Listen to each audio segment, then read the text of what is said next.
Good evening, students. So after gap, the further journey is just a glimpse on IFRS and you can say AS. ये बस थोड़ा सा introduction है आपके लिए, ज्यादा कुछ है नहीं.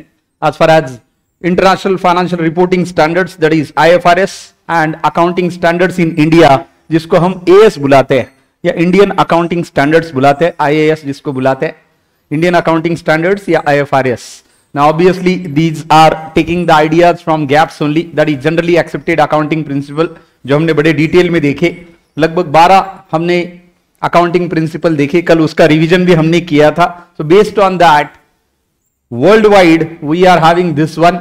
अब दुनिया में IFRS है ताकि इंटरनेशनली सारे financial statements, P&L, balance sheet compare कर सके और बता सके कौन सा बिजनेस कर रहा है ना. तो उस तरह से इंडिया में अगर आपको कंपेयर करना है तो सारे बिजनेसेस, सारे इंडस्ट्रीज क्या फॉलो करते हैं इंडिया में? Indian accounting standards. So Indian accounting standards are absolutely derived from, you can say, GAAPs. ये गैप्स से डिराइव करते हैं as far as generally accepted accounting principles are concerned, यही से ये आते हैं. तो देखते हैं कि क्या दिया है इसके बारे में. So accounting standards, you can see the introduction. AS and IFRS, just for all these we are not supposed to see in detail. इसका डिटेल पढ़ाई CA इंटर में है, CA इंटरमीडिएट में, या फिर आपको CS इंटरमीडिएट, CMA इंटरमीडिएट इसको पढ़ सकते हैं. as far as in detail you want to learn, and you can learn this from absolutely CA Sushil Bhandari sir, one of the fabulous faculty as far as these AS are concerned. मैंने भी उनके काफी सारे lecture देखे AS में as far as accounting standards are concerned. तो आप भी जरूर देख सकते हैं जब आप आगे जाएंगे for accounting standards and IFRS. Let's see the idea. Accounting standards provide the norms to be followed in accounting so that the financial statements of different enterprise become comparable. ये देखिए, इनका सीधा बोलना है कि ये क्यों फॉलो करना चाहिए. बिकॉज ये फॉलो करने के बाद आप जो फाइनेंशियल स्टेटमेंट्स बना रहे, P&L, बैलेंस शीट, वो कंपेरेबल होती है. मतलब those are prepared on the same ground. The grounds, the rules, norms, regulations, rules which has been followed to prepare one and the same is exactly one and the same, and those are comparable. That is what the AS importance, my dear. It is necessary to standardize the accounting, ensure consistency, comparability, adequacy, reliability of financial reporting. ये देखिए, ये बहुत जरूरी है बेटा. क्यों ये follow करनी चाहिए? AS या IFRS क्यों फॉलो करना चाहिए? क्योंकि ये अकाउंटिंग प्रिंसिपल को स्टैंडर्डाइज करते हैं, या पूरे फाइनेंशियल जो स्टेटमेंट्स है उनको स्टैंडर्डाइज करते हैं in terms of ensuring consistency, comparability, adequacy and reliability of your profit and loss account and balance sheet. तो जब भी आप P&L बैलेंस शीट बनाते हैं तो ये सारी चीजें कंपेरेबल होती है, रिलायबल होती है, कंसिस्टेंट होती है, और साथ में एडिक्वेट भी होती है when you are following AS और IFRS. जब भी आप AS या IFRS फॉलो करते हैं तो ये सारे जो फाइनेंशियल स्टेटमेंट्स है ये स्टैंडर्ड हो जाते हैं. Eight the same time they will ensure consistency, comparability, reliability, and at the same time you can say that adequacy as far as presentation into P&L and balance sheet is concerned. In the words of Kohler, accounting standards are codes of conduct. तो ये बड़ी important बात है. तो accounting standards follow करना mandatory है. जैसे हम बोलते हैं ना कि क्लास में कोड ऑफ कंडक्ट क्या है, तो टाइम पे आना चाहिए, 1-2 मिनट भी लेट नहीं होना चाहिए, 10 मिनट जल्दी आके बैठना चाहिए, बेटर है. आपको ब्रीदिंग टाइम मिलता है, वरना क्या हो जाता है, आप आए दौड़ दौड़ के और बैठे क्लास के लिए. तो ये कुछ कोड ऑफ कंडक्ट है, डिसिप्लिन है. उसी तरह जब फाइनेंशियल स्टेटमेंट्स बनाने किसी भी कंपनी को भी ये कोड ऑफ कंडक्ट फॉलो करने, and that is how accounting standards R code of conduct imposed by customs. Customs means use laws or professional bodies for the benefit of public accountants and accountants generally. तो ये ऐसा code of conduct है जो use की वजह से mandatory है, necessary है. प्रोफेशनल बॉडीज इसको नेसेसरी है, and at the same time ये आप फॉलो करेंगे तो it will be very helpful and useful for the general accountants and every public accountant as well. मतलब चार्टर्ड अकाउंटेंट के लिए बड़ा यूजफुल है, कोड ऑफ कंडक्ट यूज करना। तो बेसिकली याद रखिए बेटा, accounting standards are nothing but code of conduct which has been laid on the professional bodies in India, that is ICAI। तो एक लाइन में अकाउंटिंग स्टैंडर्ड्स का डेफिनेशन क्या है? Accounting standards are nothing but codes of conduct which has been imposed by the authorities in India, that is ICAI, and obviously it is based on the custom use के हिसाब से, convenience के हिसाब से ये सारे बनाए गए हैं।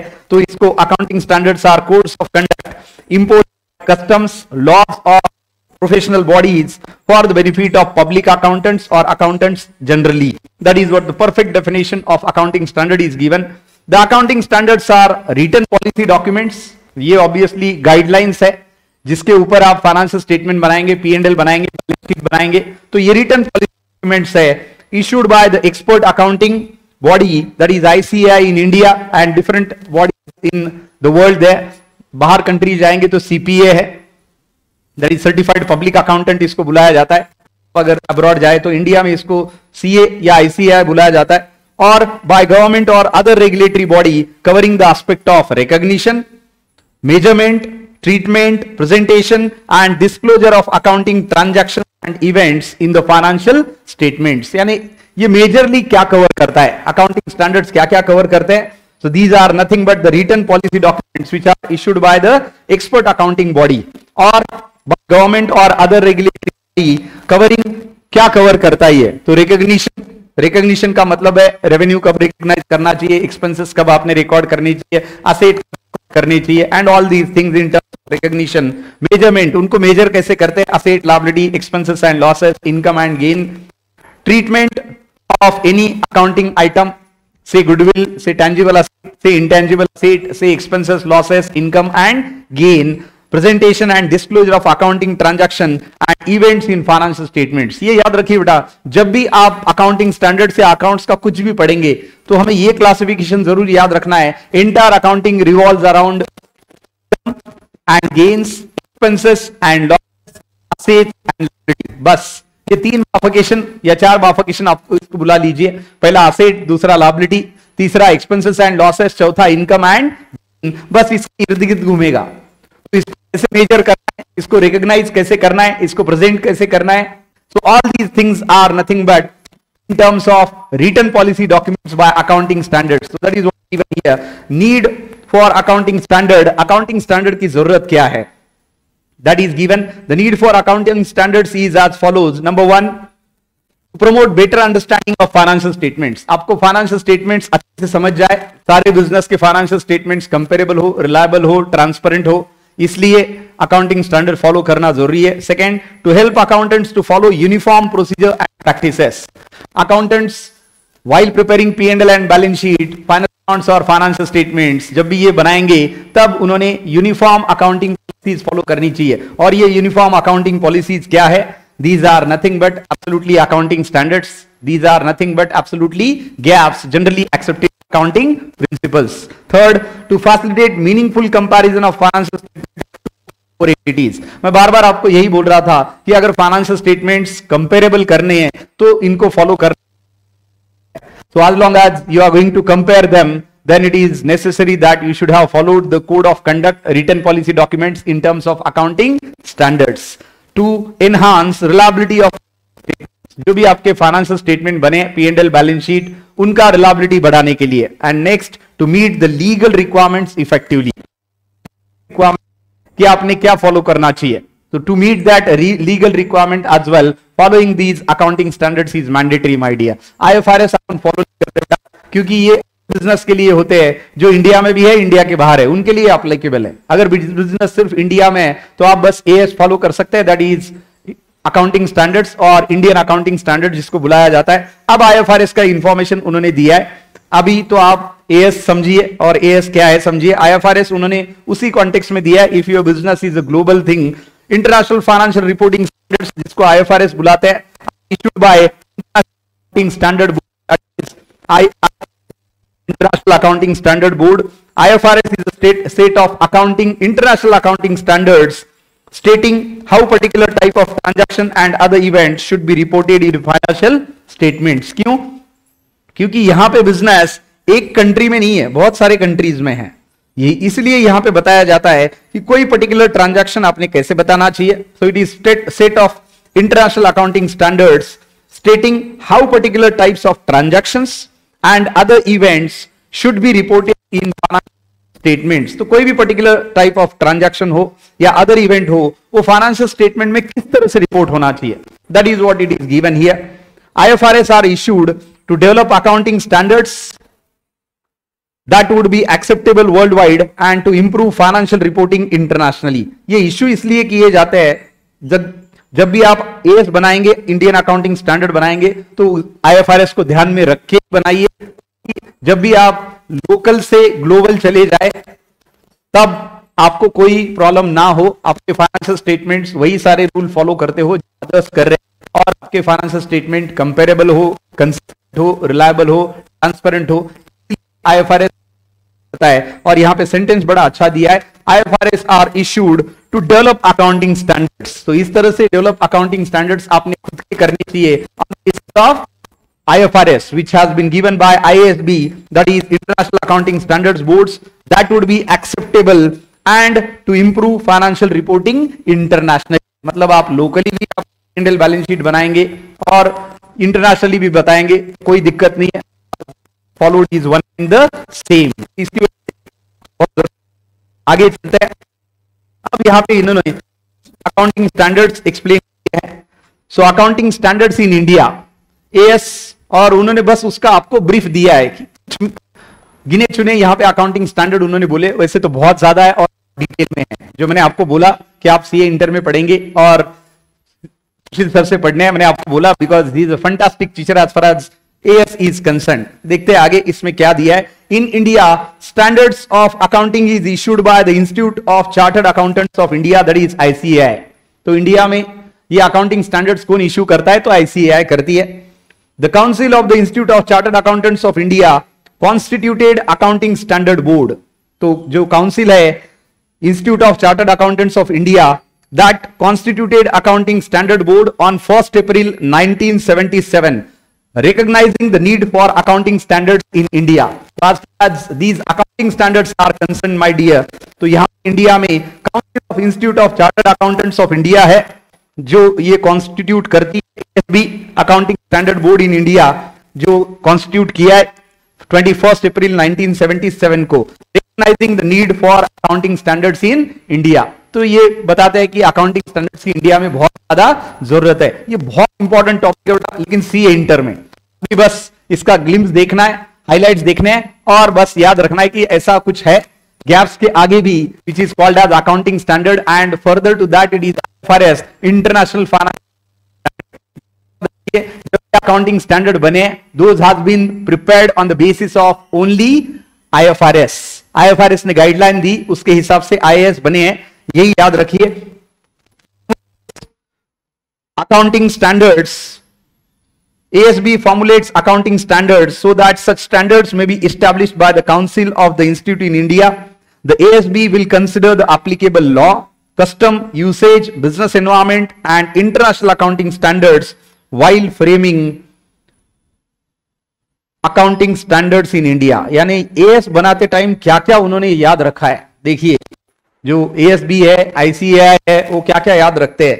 तो उन्होंने याद रखा है वहां पे एप्लीकेबल लॉ, कस्टम यानी क्या ट्रेडिशन है, यूज कैसे करते हैं, बिजनेस एनवायरनमेंट क्या है, यूसेज क्या है इंडिया में, और उसी के साथ इंटरनेशनल अकाउंटिंग स्टैंडर्ड इसके साथ मेल खाते या नहीं खाते. ये सारी चीजें कंपेयर करके उन्होंने ये बनाया है. और आगे globalisation, obviously the accounts prepared in India must be comparable with accounts prepared in other countries. मैंने आपको बोला कि आप लोकल से ग्लोबल जा तो आपके फाइनेंशियल स्टेटमेंट यहां पे जो बता रहे वहां पे भी वही बताने. आपको मनी मैनेजमेंट कंसेप्ट में देखा था ना हमने कि बिजनेस अगर ग्लोबल तो आपने आपके फाइनेंशियल स्टेटमेंट आपके होम करेंसी में, रूलिंग करेंसी में बतानी चाहिए, और in that currency from where the business is originated उसमें बतानी चाहिए. ये जरूरी है. और इसके साथ ये आगे ये बोलता है कि आप अगर ये IFRS ध्यान में रख के ही चलेंगे, इसके हिसाब से AS बनाएंगे, तो आपको दिक्कत नहीं होगी. जब भी आप लोकल से ग्लोबल शिफ्ट होंगे, ग्लोबलाइजेशन के जमाने में आपको कोई दिक्कत होने वाली नहीं है. लोकल बिजनेस है तब भी दिक्कत नहीं है, ग्लोबल बिजनेस है तब भी दिक्कत नहीं है, because you are following such AS which has been prepared by following the IFRS. and which has been absolutely formed by ASB in India, that is Accounting Standard Board, which we have seen right now. This convergence means IFRS to AS. This convergence has resulted in what is known as Ind AS. ये IFRS से जो conversion होके AS बनते हैं, इसको क्या बुलाते हैं हम? Ind AS, मतलब are basically the international accounting standards. Ind AS को क्या बुलाएंगे? International accounting standards which have been modified with Indian accounting practices and customs and traditions. Presently all big companies have Ind AS laws. सारे companies को Ind AS laws follow करने पड़ेंगे, that is international accounting standard, but smaller business units are allowed to continue using only accounting standards, that is not international accounting standards, only AS follow कर सकते हैं. In future it is expected that all business entities in India will migrate to Ind AS as long as they are becoming global and as long as they are becoming bigger and better. उनको end में shift करना ही पड़ेगा. International account क्यों?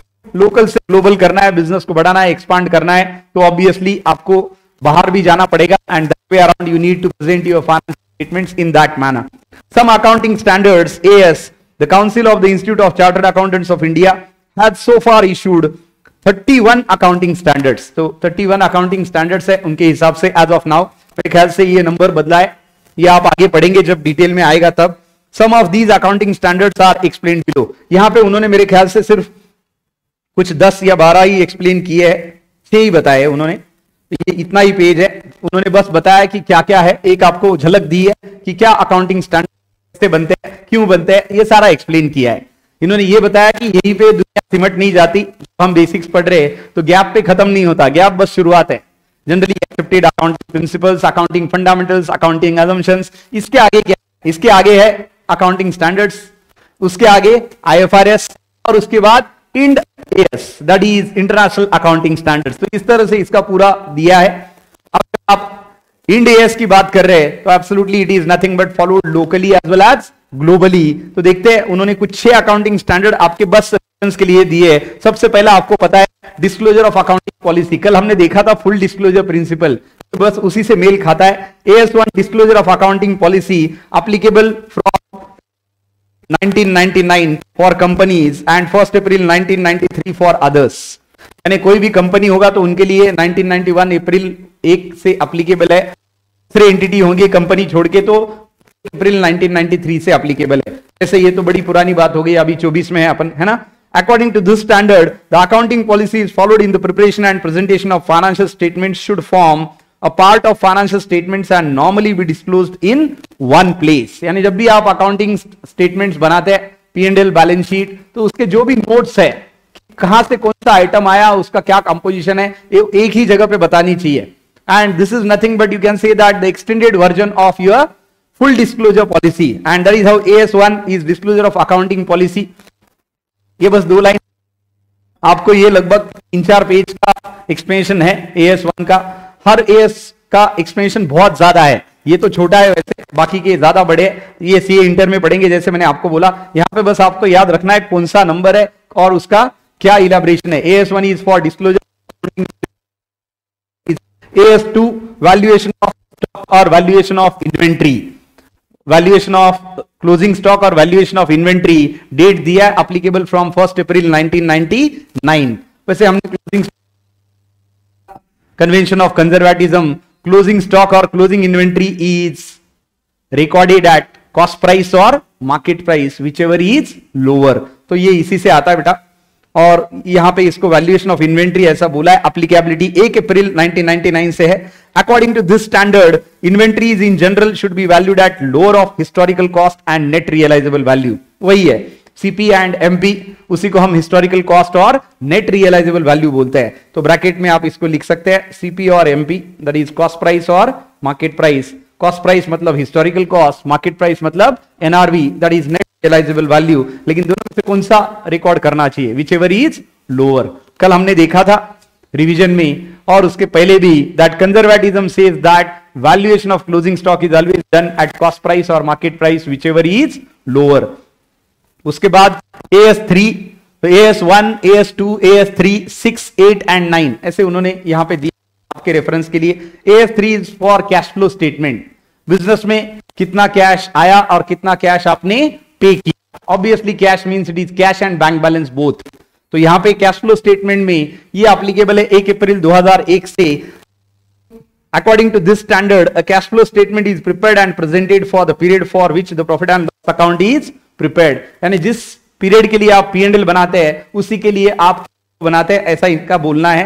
As of now, this much explanation is given only. याद रखिए cash flow statement हम सिर्फ cash transaction के लिए बनाते हैं। जब हम कैश ट्रांजैक्शन की बात करते हैं बच्चों, तो it is cash as well as bank transaction. तो कैश भी उसी में इंक्लूड होता है और बैंक भी उसी में इंक्लूड होता है। Next to that depreciation accounting, it is AS6। Depreciation हमने हिस्टोरिकल कॉस्ट के टाइम देखा था। Depreciation is nothing but reduction of fixed assets due to and tear, due to use of the asset and technological outdated.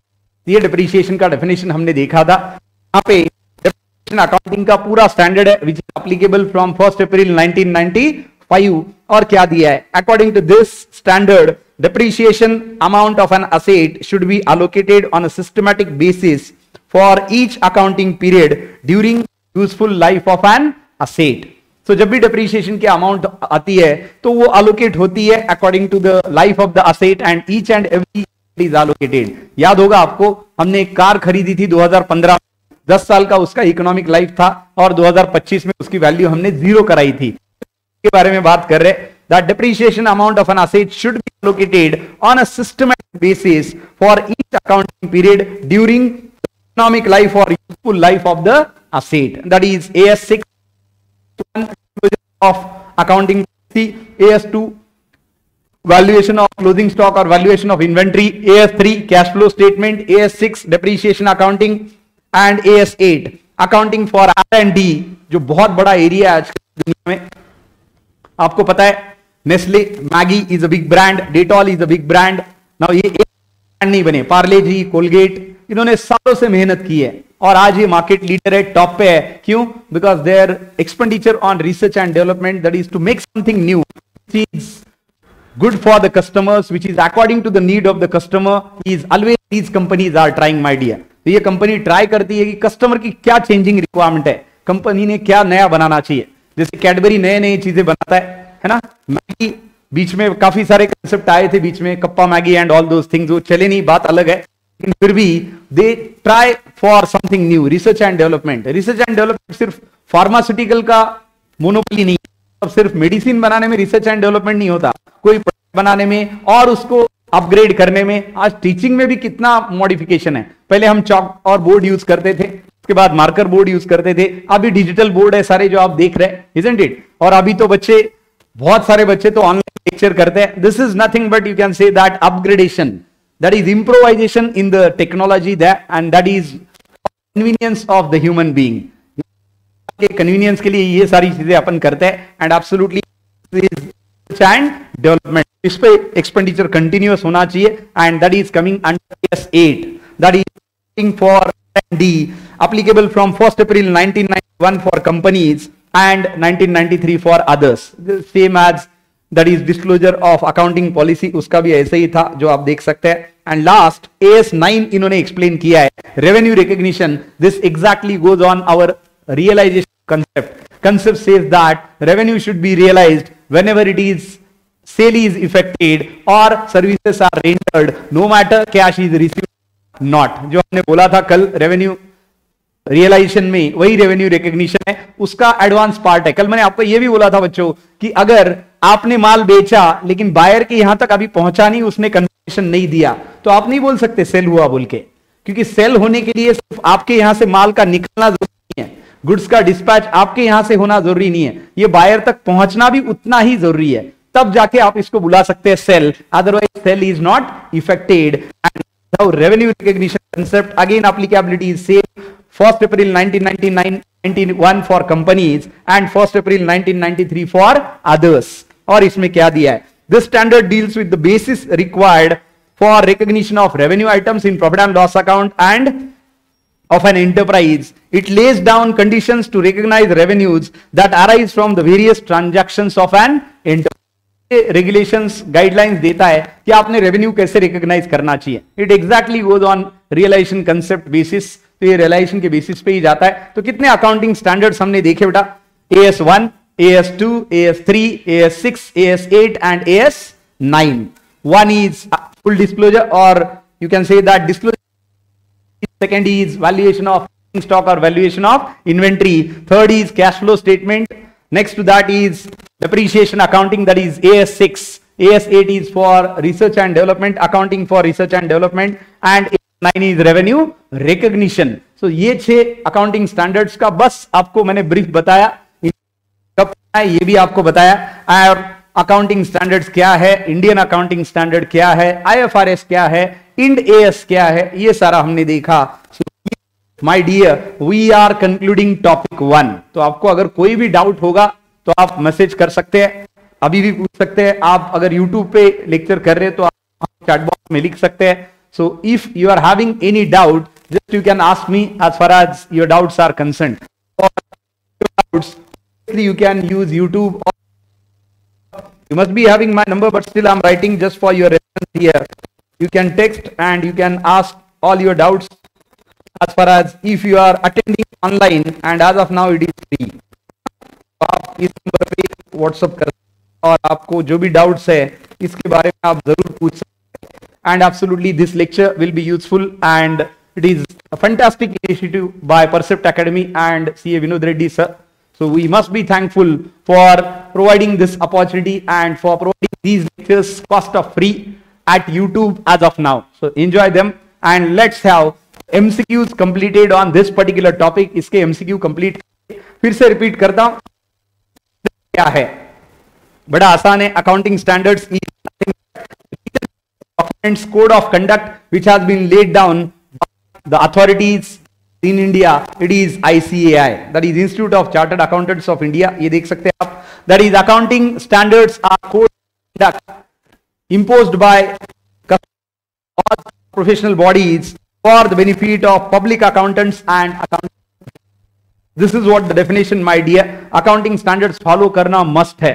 ये सिर्फ advisable नहीं है, ये required है, क्योंकि फॉलो करेंगे तो ही आपके P&L और बैलेंस शीट रिलायबल होंगे, कंसिस्टेंट होंगे, कंपेरेबल होंगे, एक्यूरेट होंगे, and then only all financial statements prepared by each and every will be prepared the same basis. That is what very much required here. यहां पे उसका need necessity दिया है. So I hope you are enjoying this lecture, and let's go for now the question and answers.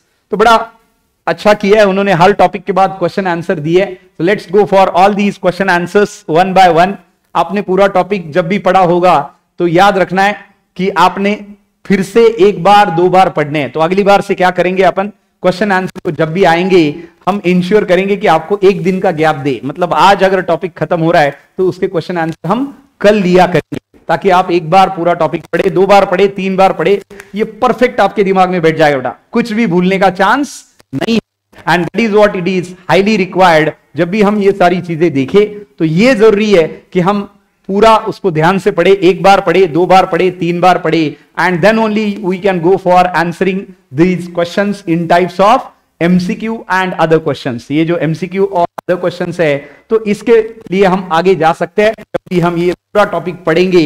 और अगर किसी भी lecture में डाउट है तो आप उसको फिर से जाके देख सकते हैं, बिकॉज अभी तो यूट्यूब पे ये फ्री अवेलेबल है. कोई डाउट है तो मैंने आपको नंबर दिया है, यहां पे मैसेज करे और आपके डाउट पूछे. So both the options are available for all of you. So please go through the topic one so that we can take the question and answer the same. तो इसके question answers अपन लेंगे तो ये आसानी से समझ में आएगा. That is what the intention as far as this particular topic is concerned. Hope you are getting this very clearly. हमने 12 गैप्स देखे बेटा. तो 12 गैप्स क्या थे ये भी मैं आपको यहाँ पे देखिए. If you remember the 12 gaps. ये देखिए यहां पे मैंने आपके लिए कल लिखे थे. The first one is business legal और सेपरेट एंटिटी कंसेप्ट. कल हमने इसको रिवाइज भी किया था. Is money measurement concept. Third is historical cost और objectivity concept. Fourth is going concern concept. Fifth is accrual concept. Sixth is matching and periodicity concept. उसके बाद realization concept, then dual aspect concept, and then conventions are there which are again concepts or principles only. Number one is full disclosure, materiality, consistency and conservatism. और आज हमने accounting standards कितने देखे बेटा? We have seen only 6 accounting standards. AS1 for full disclosure of accounting information, AS2 for valuation of closing stock or inventory, AS3 for cash flow statement, AS6 for depreciation accounting, AS8 for accounting for research and development, my dear, and last one is AS9, that is revenue recognition standard. तो ये 6 accounting standards हमने देखे जिसको code of conduct बोला जाता है, return policy documents बोला जाता है, जो बनते हैं इसी से. इंडिया में ICAI बनाता है, अदर कंट्रीज में उनकी अपनी सेंट्रल अकाउंटिंग बॉडीज है. जैसे इंडिया में इंस्टीट्यूट ऑफ चार्टर्ड अकाउंटेंट है तो उनके पास उनकी अपनी बॉडीज है तो वो बनाते हैं. And absolutely these must be followed so that the business results prepared by every business in terms and balance sheet, in terms of income statement and balance sheet. Profit and loss account को ही income statement बोलते हैं. वैसे यहां पे हम compare क्या करते हैं? Expenses and losses, income and gains. बड़ा सिंपल है. कोई भी बिजनेस क्यों किया जाता है? The sole aim of doing any business is nothing but earning profits, my dear. कोई भी बिजनेस करना क्यों है? प्रॉफिट कमाने के लिए. और प्रॉफिट कैसे कैलकुलेट करना है? तो by comparing expenses and losses with income and gains. That is what the fantastic strategy. और वही इनकम स्टेटमेंट में हम बनाते हैं और वही प्रॉफिट एंड लॉस अकाउंट में हम बताते हैं. तो this is what we have seen, my dear. So my request to all of you to go through the entire first topic. All 11 students watching online and watching offline as well. जो offline class कर रहे, जो online class कर रहे, उन्होंने ये topic के through जाना है. And we have to see the question and answer as far as this topic is concerned. तो ये जो टॉपिक है इसके क्वेश्चन आंसर हम देखेंगे अगले लेक्चर में. और ये सारे यहां पे आपके लिए अवेलेबल है जो आप यहां पे देख सकते हैं. They have given here all MCQs, but it is very important. You should go through the topic twice thrice and then attempt all these questions. ये जरूरी है कि पहले आप अटेम्प्ट करें. और अगर आपको कोई डाउट आ रहा है तो ऑब्वियसली अपन यहां पे सॉल्व करके लेंगे ये, लेकिन ये बहुत जरूरी है कि आप इसको पहले अच्छे से पढ़े, खुद से पढ़े, 2 बार पढ़े, 1 बार पढ़े, 3 बार पढ़े, ताकि ये पक्का होना चाहिए दिमाग में. क्योंकि पूरा 11th का सारा बेसिक्स यहां पे बन रहा है, पूरा अकाउंटिंग का फाउंडेशन यहां पे बन रहा है. आप CA करो ना करो, कोई प्रोफेशनल एजुकेशन आप करो ना करो, लेकिन आपने जो भी पढ़ा है वो आपके दिमाग में रहना चाहिए. ये आपको बड़ा काम में आएगा. What is the difference in between Maggi and Yippee? Maggi ने रेपुटेशन बनाया सालों साल, आज भी वो रिसर्च एंड डेवलपमेंट में बड़ा खर्च कर रहे हैं और आज भी उन्होंने प्रोडक्ट का क्वालिटी मेंटेन किया है. आज भी अगर आप बोलेंगे इप्पी का बहुत सारा डेमो लगाएंगे, बोले फ्री में लेके जाओ, फिर भी कस्टमर 2 बार सोचेगा. क्यों? क्योंकि उसको अपना टेस्ट नहीं करना है. तो आपको अगर ऐसा कुछ खुद के लिए बनाना है तो आज की दुनिया ही है प्रोडक्ट डिस्टिंग्विश की, प्रोडक्ट डिफरेंशिएशन की. कितने सारे बाथ सोप्स है, कितने सारे चॉकलेट्स है, कितने सारे आइसक्रीम्स है, लेकिन हम एक पर्टिकुलर ब्रांड के लिए जाते हैं. क्यों? क्योंकि हमें उसकी आदत है, उसका टेस्ट पसंद है और हमें लगता है यही बेटर है. हम दूसरा ट्राई करने की इसमें भी नहीं जाते. तो आपने खुद को भी ऐसा ब्रांड बनाना चाहिए कि आपका नॉलेज, आपका जो भी सब्जेक्ट है उस पर कमांड है, आपने बड़ी अच्छे से बनानी चाहिए बेटा. But you should be fair enough for every area. जो एरियाज देखे हैं, जो पढ़ा है, वो एकदम परफेक्ट होना चाहिए ताकि सामने वाले को वो एरिया आने के बाद आप लगना चाहिए ये पर्टिकुलर बंदा इसमें बड़ा अच्छा है ना. So that is very much required कि आप ये टॉपिक ध्यान से पढ़िए and then will take question. I hope you enjoyed this entire topic. Thank you and have a wonderful day ahead. Bye-bye.